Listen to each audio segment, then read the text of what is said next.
আমার জীবনের ঘটনা। আমি একবার বাবার সঙ্গে একটা মিটিংয়ে গেছিলাম। সেখানে একজন নেত্রী, মানে খুব বড় নেত্রী বক্তৃতা করছিলেন। আমার এত ভালো লাগলো, এত হাত পা ঘুরিয়ে ঘুরিয়ে লোকে 1 লক্ষ লোক হয়েছিল। ঢাকায় থাকতাম আমরা, সেখানে রমনার মাঠ, বিখ্যাত মাঠ, সমস্ত বাইরের লোকেরা দেখতে আসতো সেই মাঠ। সেখানে একটু জায়গা নেই, আমরা বসেছিলাম। ভদ্রমহিলা এমন বক্তৃতা করেছিলেন, আমার আজও মনে আছে যে আমার সেদিন থেকে ইচ্ছে হলো আমি নেত্রী হবো। নেত্রী হবো তো বাবাকে বাড়িতে আস্তে আস্তে বললাম, বাবা কি করে নেত্রী হওয়া যায়? এবং কি করে নেত্রী হওয়া যায় এখন অনেকটা হাঁটতে হয়, এখন বলতে পারবো না, বাড়িতে যা তারপর বলবো। আমার কিন্তু মাথা থেকে গেল না, খালি ওর মতো হাত টাত করি, আয়নার সামনে বলছি কি বলছি আমি নিজেই জানি না। এরকম বাবা যখন বেরিয়ে যেত বাড়ি থেকে, দুপুরবেলা আমি একটা বাইকটা আমাদের বাড়িতে নেই, একটা কলের গান ছিল আগেকার দিকে, তার চোঙা থাকে, সেই চোঙাটা নিয়ে আমি বেরিয়ে পড়লাম।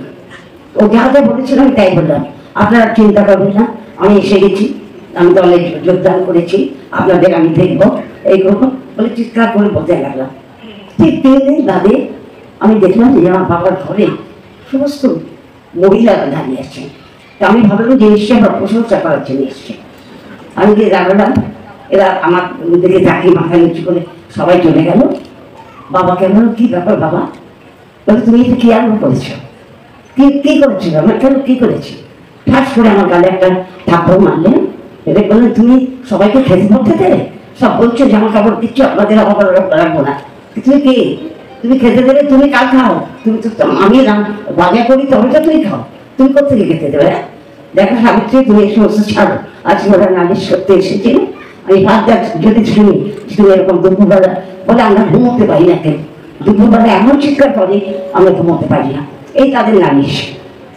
যাকে আমি চুপ করে গেলাম, কিন্তু আমার মনে মনে সেই ইচ্ছাটা রয়ে গেল। কিন্তু মানুষ যা ভাবে তত হয় না, হতে চাই না নেত্রী, হয়ে গেলাম অভিনেত্রী। এখন অভিনেত্রী হয়ে বেঁচে আছি, বহু বছর হয়ে গেল। এবার এই কলকাতা শহরে যখন প্রথম এসেছিলাম, তখন পথে বড় কাঁটা পেয়েছি, কাঁটা, ইট ভাঙা, পাথর ভাঙা, পা দিতে গেছে, এই সব কিছু তবু চলেছি, রোদ্দুর বৃষ্টি সব নিয়ে, কিন্তু থামেনি।